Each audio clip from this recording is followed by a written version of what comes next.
Hi, എല്ലാവർക്കും gallery വേൾഡിൻ്റെ വിഷ്ണുശാലിനിയുടെ ഇന്നത്തെ എപ്പിസോഡിലേക്ക് സ്വാഗതം. അങ്ങനെ എപ്പിസോഡ് ആരംഭിക്കുമ്പോൾ പ്രീതി ആ കട്ടിലിൽ കോമ സ്റ്റേജ് അങ്ങനെ കിടക്കുന്നത് തന്നെയാണ് കാണിക്കുന്നത്. അന്നേരവും പ്രീതി ഓർക്കുന്നുണ്ട് ആ പാറക്കെട്ടിലേക്ക് ഇങ്ങനെ ഫോണുമായിട്ട് റേഞ്ച് അന്വേഷിച്ച് പോയതും പിന്നീട് ആ ഡോക്ടർ സുസ്മിതയോട് പറഞ്ഞ കാര്യവുമാണ് ഓർക്കുന്നത്. പ്രീതി കോമയിൽ നിന്ന് ഉണർന്നപ്പോൾ എല്ലാവരും സന്തോഷിച്ചു. പക്ഷേ സുസ്മിതയ്ക്ക് മാത്രം പേടിയും ഭയവും ആശങ്കയാണെന്ന് പറഞ്ഞത് ഓർത്തോർത്ത് പ്രീതി ഇങ്ങനെ കിടക്കുമ്പോഴാണ് പാറക്കുട്ടിയും കൊണ്ട് ശാലിനി വരുന്നത്. അതേ നമുക്ക് ചോറൂണിന് ഒരുങ്ങണ്ടേ എന്നും പറഞ്ഞ് കുഞ്ഞിനോട് സംസാരിച്ചു കൊണ്ട് വന്ന് പാറക്കുട്ടിയെ ബെഡിലേക്ക് പ്രീതിയുടെ അടുത്തേക്ക് ഇരുത്തി കൊടുക്കുകയാണ്. കുഞ്ഞാണെങ്കിൽ പ്രീതിയുടെ പുറത്തേക്ക് കയറാൻ ശ്രമിക്കുകയും കൈയിട്ടടിക്കുകയും ഒക്കെ ചെയ്യുന്നുണ്ട്. അതൊക്കെ നോക്കിക്കൊണ്ട് കിടക്കുകയാണ് പ്രീതി.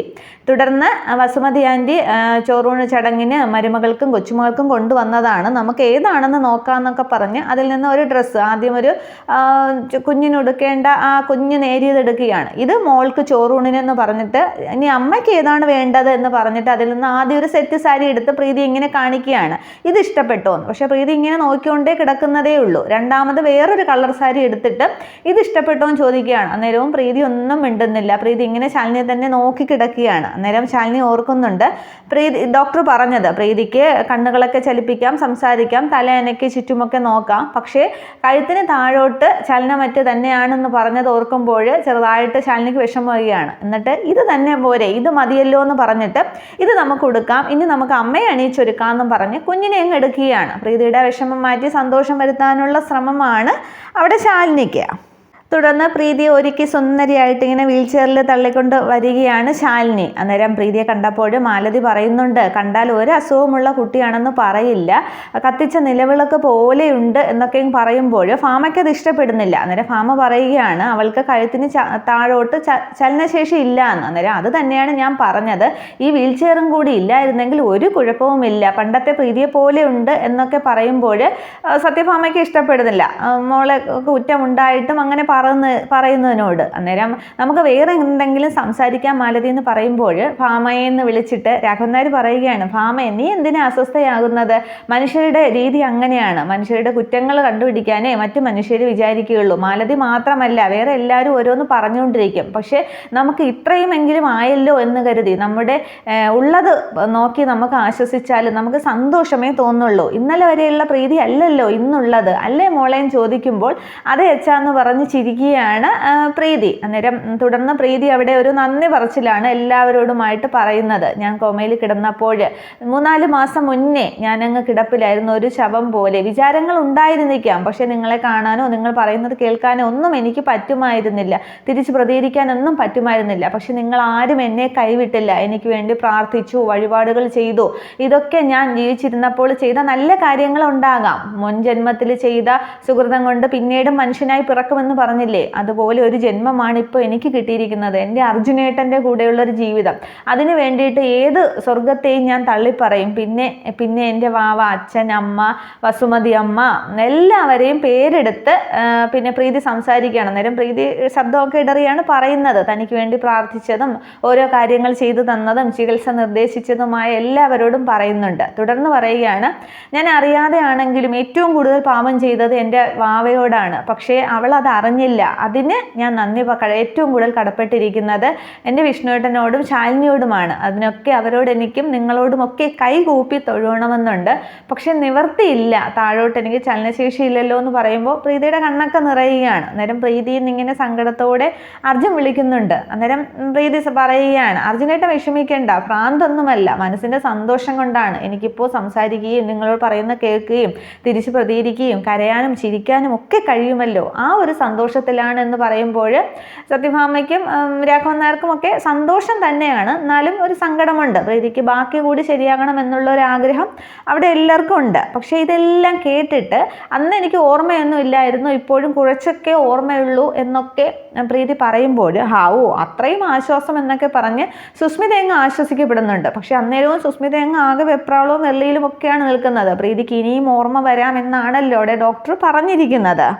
ഇതേ സമയത്ത് പുറത്തെ ഡോക്ടറുമായിട്ട് സംസാരിച്ചുകൊണ്ടിരുന്ന വിഷ്ണു അകത്തേക്ക് വരികയാണ്. എന്നിട്ട് മോളെ എന്നും പറഞ്ഞ് പ്രീതിയുടെ തലയിൽ ഇങ്ങനെ തലോടുന്നുണ്ട്. എന്നിട്ട് ശാലിനിയോട് പറയുകയാണ്, ഡോക്ടർ പുറത്തേക്ക് വരാൻ പറഞ്ഞു. എന്നിട്ട് അച്ഛാ ഞങ്ങൾ പോയിട്ട് വരാമെന്നും പറഞ്ഞ് ശാലിനിയും കൂട്ടി ഡോക്ടറുടെ അടുത്തേക്ക് ഇറങ്ങുകയാണ്. അന്നേരം സത്യഭാമ വന്ന് പ്രീതിയുടെ അടുത്തേക്ക് നിന്ന് പിന്നെ വീൽ ചെയർ പിടിച്ചുകൊണ്ടിരിക്കുകയാണ്. പക്ഷേ അന്നേരം സുസ്മിത അങ്ങ് ആകുലപ്പെടുകയാണ്. എന്തിനായിരിക്കും ഡോക്ടർ അവരെ വിളിച്ചത് എന്നുള്ള ഒരു ഉദ്ദേശത്തിൽ രാഘവൻ നായരും അവർ പോകുന്നത് നന്നായിട്ട് ശ്രദ്ധിച്ചിരിക്കുകയാണ്.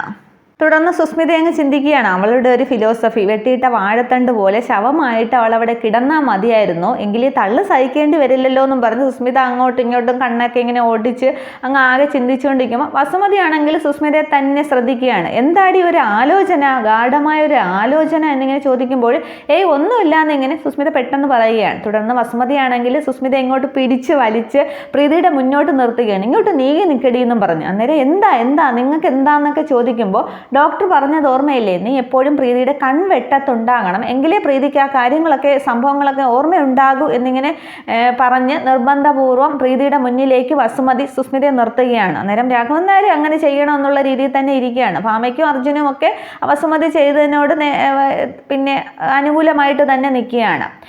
തുടർന്ന് നിങ്ങൾക്കിത് എന്തിൻ്റെ കേടാ തള്ളേന്നിങ്ങനെ പതുക്കെ സുസ്മിത ചോദിക്കുന്നുണ്ട്.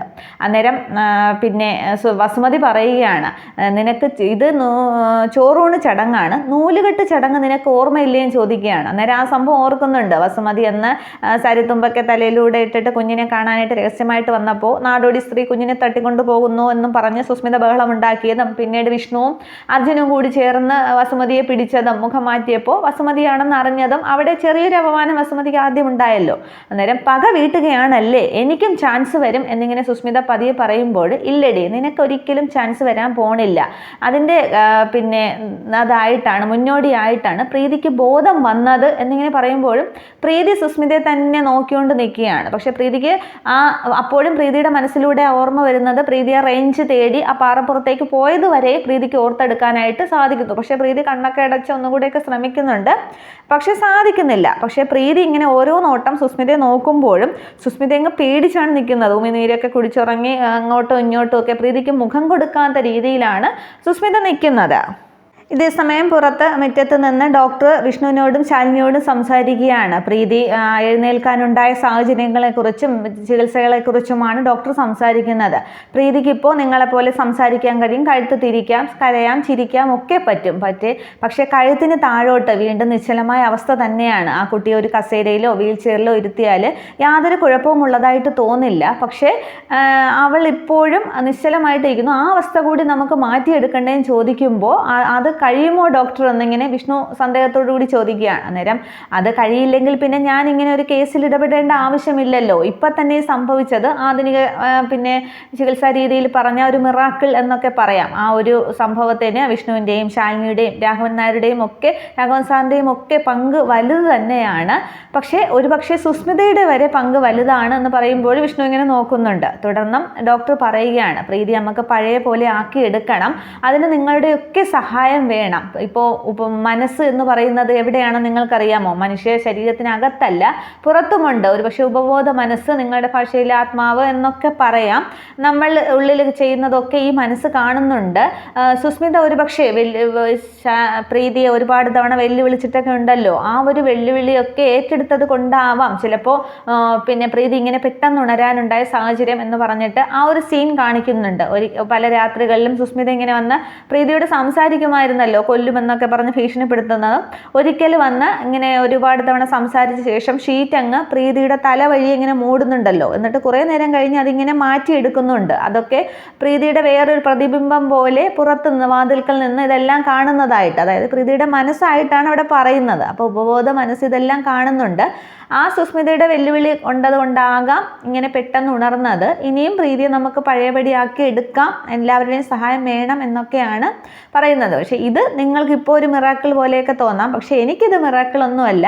എനിക്ക് മാത്രമല്ല, മനുഷ്യരുടെ മനസ്സറിയുന്ന ഏതൊരാൾക്കും ഇത് മിറാക്കിൾ ഒന്നുമല്ല. ഇതൊക്കെ ഒരുപാട് കേസ് ഞാൻ കണ്ടിട്ടുള്ളതാണ് എന്നൊക്കെ ഡോക്ടർ പറഞ്ഞ് സംസാരിക്കുന്നുണ്ട്. തുടർന്ന് ശാലിനി പറയുകയാണ്, നിങ്ങൾ പിന്നെ വേറെ ആരും ഒന്നും പറയില്ലേ, ഒരു കാര്യം കൂടി ഞാൻ പറയാം എന്ന് പറഞ്ഞിട്ട് ശാലിനി ആ രഹസ്യം പറയുന്നുണ്ട്. പ്രീതിയാണ് എന്നുള്ള രീതിക്ക് ഞാൻ ഒരുപാട് തവണ സുസ്മിതയെ ഫോൺ ചെയ്തിട്ടുണ്ടെന്ന്. ആ ഒരു പ്രീതിയുടെ ശബ്ദത്തിൽ സംസാരിക്കുമ്പോൾ സുസ്മിത അങ്ങ് പേടിക്കുകയും ഭയപ്പെട്ട് തിരിച്ച് സംസാരിക്കുകയും ഒക്കെ ചെയ്തിട്ടുണ്ട് എന്ന് ഇങ്ങനെ ശാലിനി പറയുന്നുണ്ട്. അപ്പോൾ ആ 2-3 തവണ പ്രീതി എന്ന പേരിൽ സുസ്മിതയെ ഫോൺ ചെയ്തത് ശാലിനി ആയിരുന്നു. തുടർന്നും പിന്നെ പ്രീതി പറയുന്നുണ്ട്, പ്രീതിയുടെ ശബ്ദം ഞാൻ അനുകരിച്ചെന്നേ ഉള്ളൂ, പലപ്പോഴും ഞാൻ വീട്ടിലില്ലാത്ത സമയത്താണ് പിന്നെ സുസ്മിതയെ ഫോൺ ചെയ്യാറുള്ളത്. അവൾ നിൽക്കുന്ന സാഹചര്യവും സിറ്റുവേഷനും ഒക്കെ ഞാൻ വിവരിച്ച് വ്യക്തമായിട്ട് പറയുമ്പോൾ ഒരുപാട് അമ്പരന്നാണ് പിന്നെ സുസ്മിത സംസാരിച്ചത്, പേടിയോടുകൂടിയൊക്കെയാണ് സംസാരിച്ചത്. അതിലൂടെ ചില മാജിക്കുകളും കാണിക്കാനൊക്കെ സാധിച്ചിട്ടുണ്ട്. അതിനൊക്കെ അപ്പോൾ വിവരങ്ങൾ തന്ന് കൂടെ നിന്നത് പൊന്നിയാണ് എന്നുകൂടി, അപ്പോൾ പൊന്നിയും ശാലിനിയും കൂടി ചേർന്ന് നടത്തിയ ഒരു പരിപാടിയായിരുന്നു അത്, അങ്ങനെ ഫോൺ വിളിക്കുന്നത്. തുടർന്ന് ആ ഒരു സംഭവം പറയുന്നുണ്ട്. അന്ന് സുസ്മിതയാണെങ്കിൽ ഷീറ്റ് വിരിച്ചിട്ട് അങ്ങ് റൂമിലേക്ക് പോയിട്ട് തിരികെ അന്ന് ആ സമയത്ത് ശാലിനി പ്രീതിയുടെ ശബ്ദത്തിൽ വിളിക്കുന്നുണ്ട്. അതിനുശേഷം പ്രീതിയാണോ എന്ന് നോക്കാനായിട്ട് സുസ്മിത ഇനി പ്രീതിയുടെ റൂമിൽ വരുമ്പോൾ ആ ഷീറ്റ് അന്ന് കാണുന്നുണ്ടായിരുന്നില്ല. ഈ ഷീറ്റ് എങ്ങനെ അത് മടക്കി അതേപോലെ കട്ടിലിൻ്റെ സൈഡിൽ ഇട്ടിരുന്നു. അതൊക്കെ ചെയ്തത് പൊന്നിയാണ്. അന്നേരം ഈ ബെഡ്ഷീറ്റ് ഞാൻ മൂടിയാണല്ലോ ഇട്ടിരുന്നതെന്നും പറഞ്ഞ് അന്തം വിട്ടിങ്ങനെ സുസ്മിത നിൽക്കുമ്പോൾ സുസ്മിതയെന്ന് വിളിച്ചുകൊണ്ട് പൊന്നി അകത്തേക്ക് വരികയും സുസ്മിതയെ വെളിയിലാക്കി കഥ കടയ്ക്കുകയും ഒക്കെ ചെയ്തിരുന്നു. ആ സംഭവം ശാലിനി പറയുന്നുണ്ട്. പ്രീതിയുടെ റൂമിലേക്ക് സുസ്മിത പോകുന്നതും അവളോട് സംസാരിക്കുന്നതും ഒക്കെ പൊന്നി ശ്രദ്ധിച്ചിരുന്നു. ആ വിവരം അനുസരിച്ചാണ് ഞാൻ അവളെ ഫോൺ ചെയ്തത്. ആ ഒരു സമയത്തിനിടയ്ക്ക് പൊന്നി വന്ന് ഷീറ്റ് മാറ്റി വെക്കുകയും ഒക്കെ ചെയ്തിരുന്നു. അങ്ങനെ അവൾ ആകെ പേടിച്ചു എന്നൊക്കെ പറയുമ്പോൾ ഗുഡ് എന്ന് പറയുകയാണ് ഡോക്ടർ. അങ്ങനെയുള്ള സംഭവങ്ങളൊക്കെ പ്രീതിയുടെ മടങ്ങി വരവിന് കാരണമായിട്ടുണ്ടാകാം എന്നൊക്കെ ഡോക്ടർ പറയുന്നുണ്ട്. തുടർന്ന് ഡോക്ടർ പറയുന്നുണ്ട് ഒരുപക്ഷെ പ്രീതിയുടെ ശബ്ദം ശാലിനി അനുകരിച്ചില്ല എന്നുണ്ടെങ്കിലും വിളിച്ചത് പ്രീതിയാണെന്ന് പറഞ്ഞപ്പോഴേ താൻ ചെയ്ത കുറ്റം തൻ്റെ മനസ്സിൽ കിടക്കുന്നത് കൊണ്ട് ആ രൂപവും ചിരിയും ഒക്കെ സുസ്മിത സ്വയം ആലോചിച്ച് കൂട്ടിയെടുത്തത് തന്നെയാണ്. അപ്പോൾ പിന്നെ പ്രീതിയാണോ എന്ന് നോക്കാനായിട്ടുള്ള അവളുടെ ശ്രമം വരും. അതൊക്കെ പ്രീതിയെ എഴുന്നേൽപ്പിക്കുന്നതിന് സഹായമാകാം. ഇതൊക്കെ പ്രീതിയുടെ ഉപബോധ മനസ്സ് ഇതൊക്കെ കണ്ടുകൊണ്ട് കിടക്കുകയാണല്ലോ. അപ്പോൾ തനിക്കെന്തോ അമാനുഷിക ശക്തിയുണ്ട്, തനിക്ക് എഴുന്നേൽക്കാൻ പറ്റുമെന്നൊക്കെ പ്രീതി വിചാരിച്ചിരിക്കാം എന്നൊക്കെ പറയുന്നുണ്ട്. അന്നേരം ശാലിനി ഒരു സംശയം ചോദിക്കുകയാണ്, അപ്പോൾ ഈ സുസ്മിത നടത്തിയ വെല്ലുവിളികളൊക്കെ പ്രീതിക്ക് ഓർമ്മയുണ്ടാകുമോ എന്ന്. അന്നേരം ഉപബോധ മനസ്സല്ലേ അത് കേട്ടിരിക്കുന്നത്, ബോധ മനസ്സിന് ചിലപ്പോൾ അതൊന്നും ഓർമ്മ കാണില്ല, അതൊക്കെ മനസ്സിൽ കുഴിച്ചു മൂടിയിരിക്കാം, അതൊക്കെയാണ് ചിലപ്പോൾ സ്വപ്നങ്ങളായിട്ടൊക്കെ ഇങ്ങനെ പുറത്തേക്ക് വരുന്നത് എന്ന് പറയുമ്പോൾ അപ്പോൾ ഇനി ഒരിക്കലും പ്രീതിക്ക് അതൊന്നും ഓർത്തെടുക്കാൻ കഴിയില്ലേ ഡോക്ടർ എന്ന് ശാലിനി ചോദിക്കുകയാണ്. അന്നേരം അത് സാധ്യമാകുന്നത് ഇനി ശാലിനിയിലൂടെയാണ് ആ പ്രീതി ഇനി ബാക്കി കാര്യങ്ങളൊക്കെ ഓർത്തെടുക്കാൻ പോകുന്നത് എന്ന് പറയുമ്പോൾ വിഷ്ണുവിനെ ശാലിനിക്കൊന്നും മനസ്സിലാകുന്നില്ല ഡോക്ടർ എന്താണ് പറഞ്ഞതെന്ന്. അത്രയും ആകുമ്പോൾ എപ്പിസോഡ് അവസാനിക്കുകയാണ്. ഇനിയിപ്പോൾ ഡോക്ടർ എന്താണ് അടുത്ത സ്റ്റെപ്പ് പറയാൻ പോകുന്നതെന്നൊക്കെ അടുത്ത എപ്പിസോഡിൽ. എന്തായാലും പ്രീതി എല്ലാം ഓർത്തെടുക്കും, സുസ്മിതയെ പുറത്താക്കും, എല്ലാം ഇനി നല്ല എപ്പിസോഡുകളാണ് വരാൻ പോകുന്നത്. Okay, thank